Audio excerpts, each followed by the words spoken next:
Hello everyone, this is Grandmaster Damian Lemos here for iChess. Welcome to this new video where we'll be talking about the English opening. And the English is one of the most positional and flexible openings we can play as white. And we start with the move c4. The thing about the English opening, and I think this is one of the most important things, is that it is related to one d4.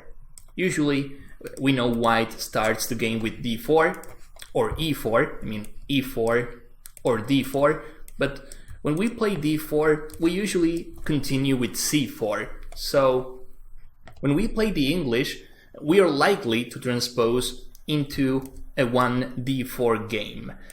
The advantage of playing this move first is that sometimes we don't play d4.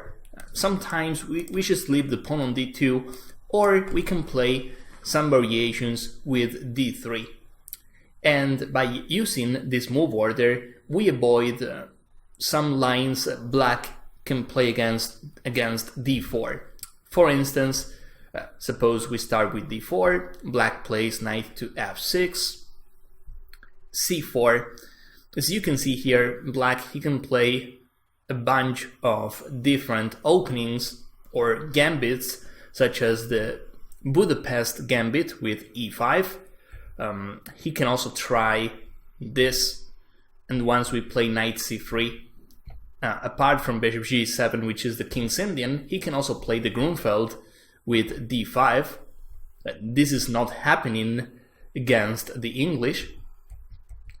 So here, for instance, knight f6, c4, he can also play c5, and if we advance, he can try the Benko gambit with b5. So he has a lot of options, and as I said, when we play c4, we have flexibility as white, and we haven't committed our pawn to d4 yet. So this flexibility gives us a lot of extra options, for instance, against the King's Indian. If black plays the King's Indian against the English, here we can play something like knight c3. As white, we can play different setups, but this is the one I like the most. I like doing the fianchetto when I play the English. We can play with other pawn structures, but as I was saying, the fianchetto is my favorite, so we played like this, and then we can try playing e3 and knight to e2. Here we see another advantage of the English. We don't have to, I mean we can, but it is not binding to develop the knight to f3. As you can see here, we can play e3 and the knight goes to e2, keeping this diagonal open. And apart from e3, we can also play with e4. This is also known as the Botvinnik setup. We place the pawn on e4. Suppose he plays d6, a King's Indian move. Then I play knight to e2. Let's say he plays e5. I castle. I play with d3. And here we see the advantage of the structure we are using as white. The knight is on e2, and that means we can start attacking on the king side by means of f4. So this setup, as you can see, c4, e4, fianchetto on the king side, knight c3, knight to e2. The Botvinnik setup, we can use it against the King's Indian. We can also use it if he plays the symmetrical English. If he plays c5, as you can see, he's playing the symmetrical variation, and we can still use the setup I was talking about. We can do the fianchetto, and of course we can also play other lines. The English, we have a lot of ideas. I'm just showing one of the main lines.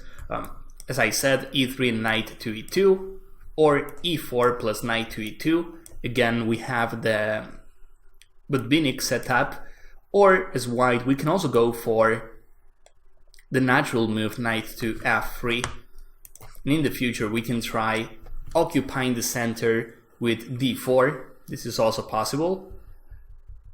Buying individual chess courses to add to your collection can get expensive, and waiting for the course or video you're looking for to go on sale can take weeks or even months. So, what's a chess enthusiast to do? Introducing the iChess Club, an exclusive community of chess enthusiasts that enjoy a wild range of benefits, including a permanent 40% discount on virtually all chess courses on our shop. Yes, 40% on all items anytime. But wait, there's more. For those of you who like physical DVDs, we offer unlimited free shipping on all items, anywhere in the world, anytime. You'll also get access to the entire iChess.club library, where we post over a dozen exclusive new videos every month. Our lineup of presenters is of much higher quality than anything you can find on YouTube, with exclusive videos by Simon Williams, Damian Lemos, Vassily Ivanchuk, Brian Smith, Eric Rosen you can't find anywhere else, and even private appearances by world's top grandmasters such as Anatoly Karpov, Judith Polgar, Susan Polgar, and more. There are dozens of other benefits as well, such as an additional 5% off all items already on sale, a free 30-minute preview of every single product in our shop, and the ability to purchase items at the sale price up to 30 days after the sale has ended. There are so many benefits we can't possibly list them all in this video. So, join the iChess Club community today and start saving. Joining is easy and you can cancel at any time. So, what are you waiting for? Sign up today. So, this is what I love about the English. It's flexibility. Even if your opponent knows you're playing the English, you can change abbreviation, you can change the move order, and it's almost impossible for him to prepare successfully. As I said, you can play the Botvinnik setup in other games. Here, for instance, after c5, it is not binding to do the fianchetto as white. You can also go for something like this.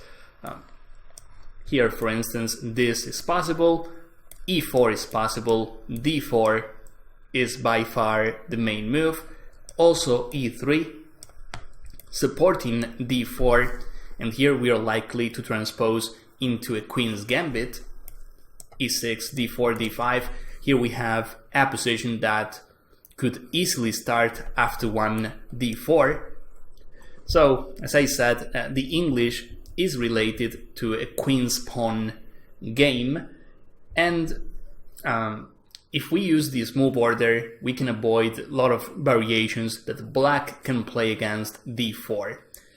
So, talking about possibilities for black, once we play c4, as I was saying, he can play the symmetrical English. He can go for a king's Indian with knight f6 and this. This is also going to be played by Grunfeld players. He can play e5, and this deserves a special chapter, because as you can see, when black plays with e5, he's basically playing a reversed Sicilian. And the thing is, here we have an extra move as white. So if that Sicilian is played by elite players as black, this has to be good for white, because we are playing a Sicilian with an extra move. So after e5, here white, he has two main approaches.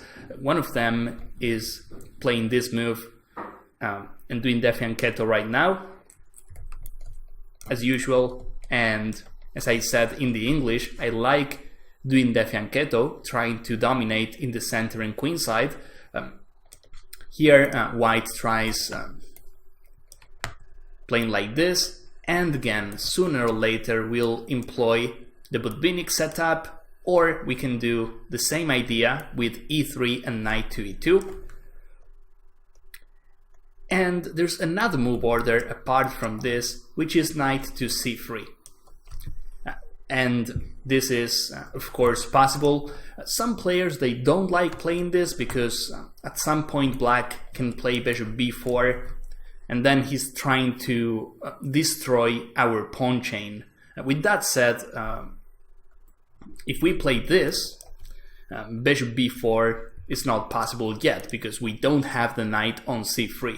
So that is one of the reasons why a lot of players start with this move. But knight c3 has been played for years, and as I said, we are playing as Sicilian with an extra move. So actually, if black tries playing bishop b4, this would be a Rossolimo Sicilian with an extra move for us.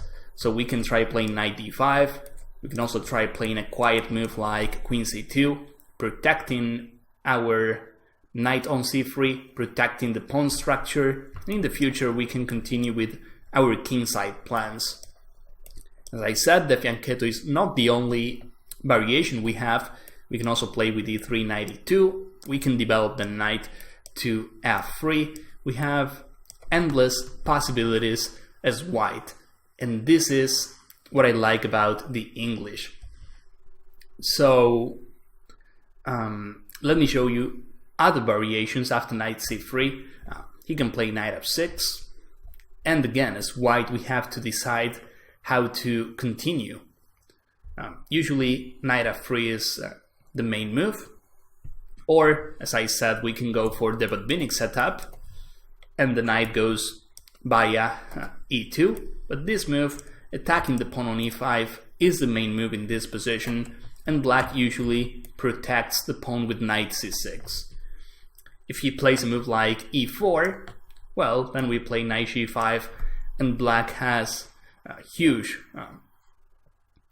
problems because the e4 pawn is likely to fall. As you can see, queen e7, I can play something like queen c2, and the e4 pawn is lost.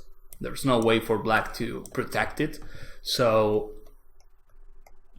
after knight f3, he has to play knight c6, and again white has a huge choice in this position, and we can play basically, well, we have 4 moves, or 5 I should say.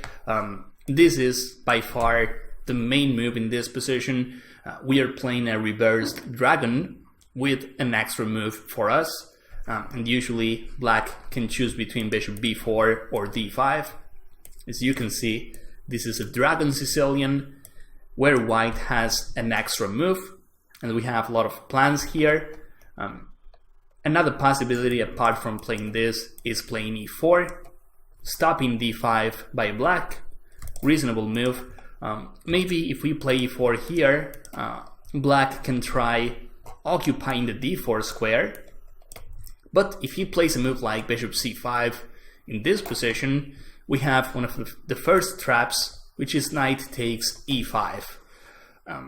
This doesn't look dangerous for black, but if he takes on f2, then king takes, knight takes e5 and d4, we have a massive center, and black, he's lacking, he doesn't have the bishop pair, we do, and this with our center is probably a clear advantage, or even decisive advantage according to the engines. So yeah, knight c6 or knight g4, I can play this safe move. h3 is coming, so it's e5. So yeah, this is just a mess for black.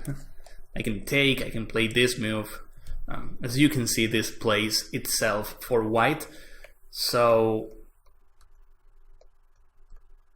this move, which looks passive or it looks innocent, is in fact dangerous for black. As I was saying, after bishop c5 we played this.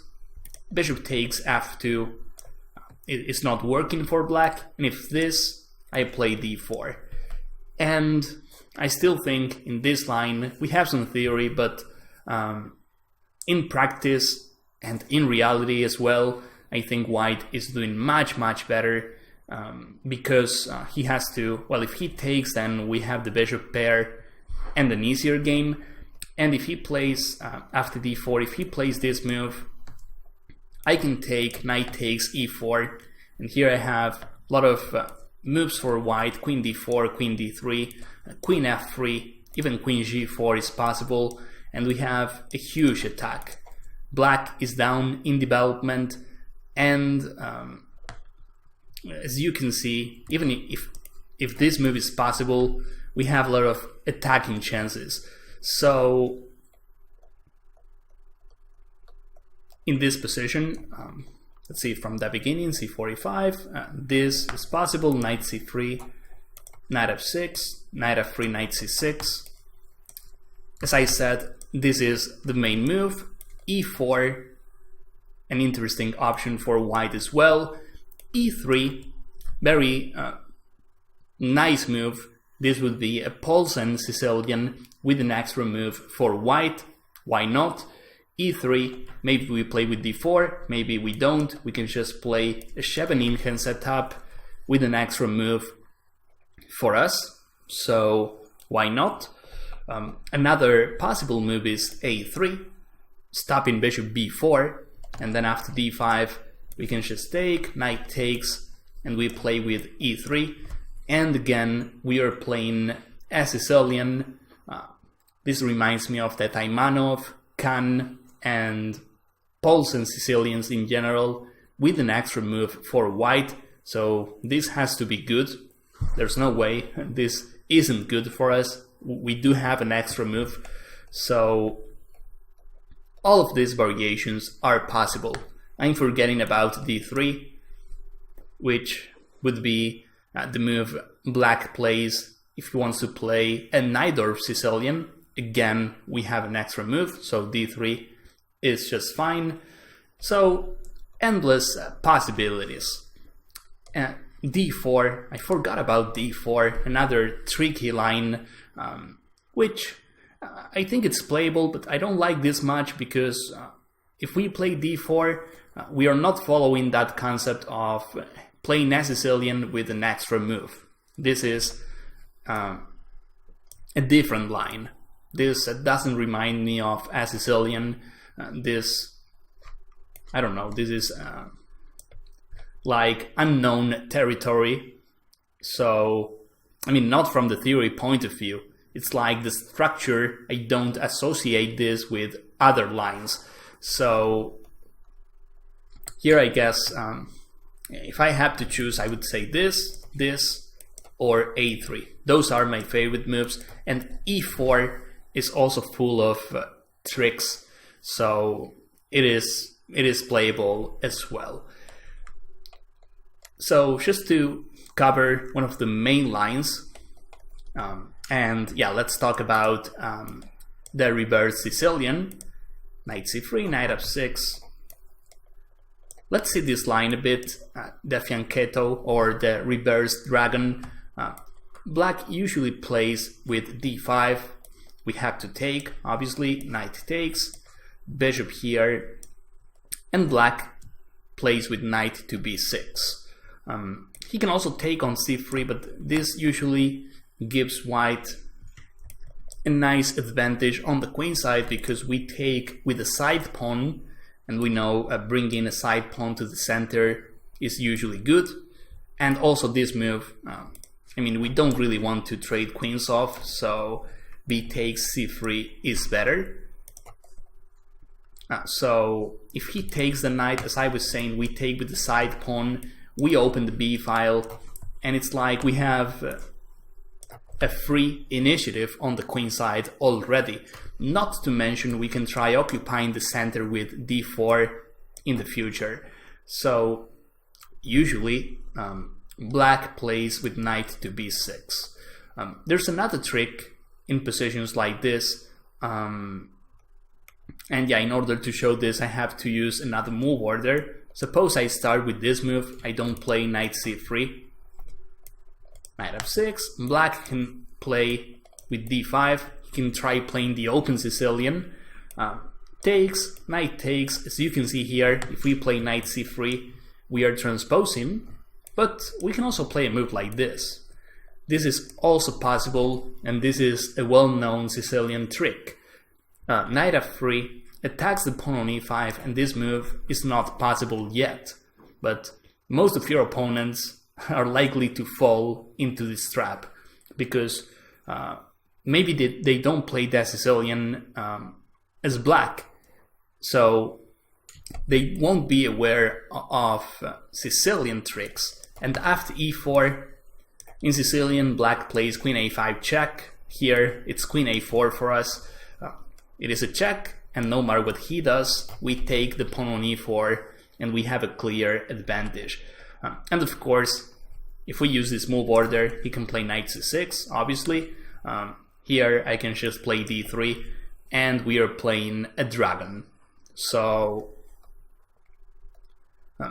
coming back to the previous move order, I was using knight c3, knight f6, this, d5, takes, knight takes d5, bishop here.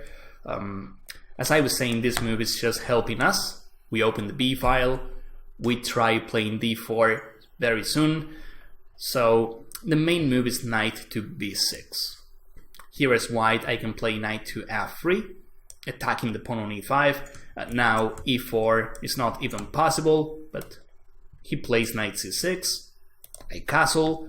Usually the bishop goes to e7, same as Sicilian, where white plays like this.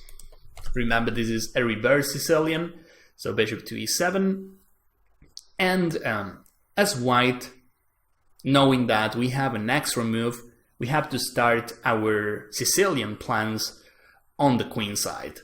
And when I say Sicilian plans, we have to play as black plays in Sicilian. So in this scenario, we can try playing like this. We can also play a move like d3.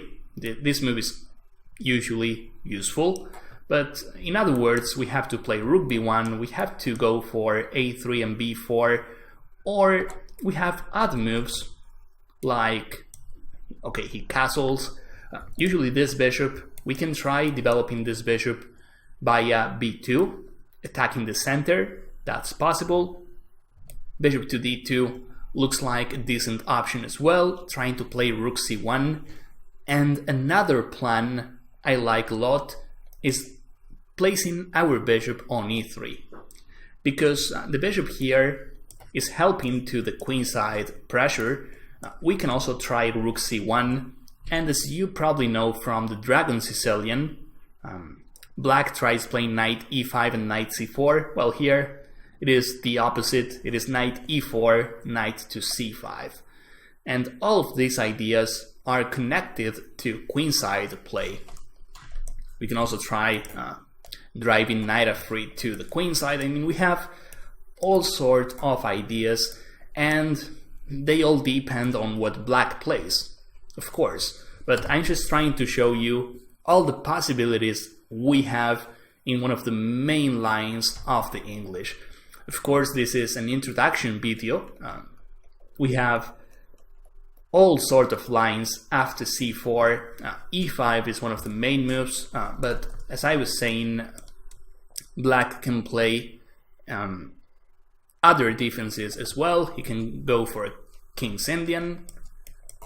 He can go for the reversed Sicilian with e5. He can play the symmetrical. He can even try going for a Slav with c6 and d5. And if we want to, we can play d4, and here we have a Slav. If you don't like playing the Slav, then you can play other moves like knight f3, and when he plays d5, this move is not binding. We don't have to play d4 if we don't want to. We can play e3, we can play b3, and again, this is what I like about the English. This is what I like about starting the game with c4. It is similar to playing a queen's pawn opening, but in some situations we have extra flexibility, and that is what we have to use to get the positions we want. And if for instance, if he plays e6 on move 1, if you like that positions arising after e6 on the queen's pawn opening, then you can play d4. But now your opponent is showing his cards already. He played e6. So, I mean, d4, suppose we play d4, knight f6, and you like that positions after this knight f6 and e6. Suppose you like playing against the Nimzo Indian, then you can start with c4, and when he plays e6, when he's showing his cards, knight c3, knight f6, now these moves are on the table, then you play d4. I mean, or if you don't like playing the Nimzo, if you don't like playing against the Nimzo, you can play something else. You can play with e4, you can play knight f3, you can play the fianchetto.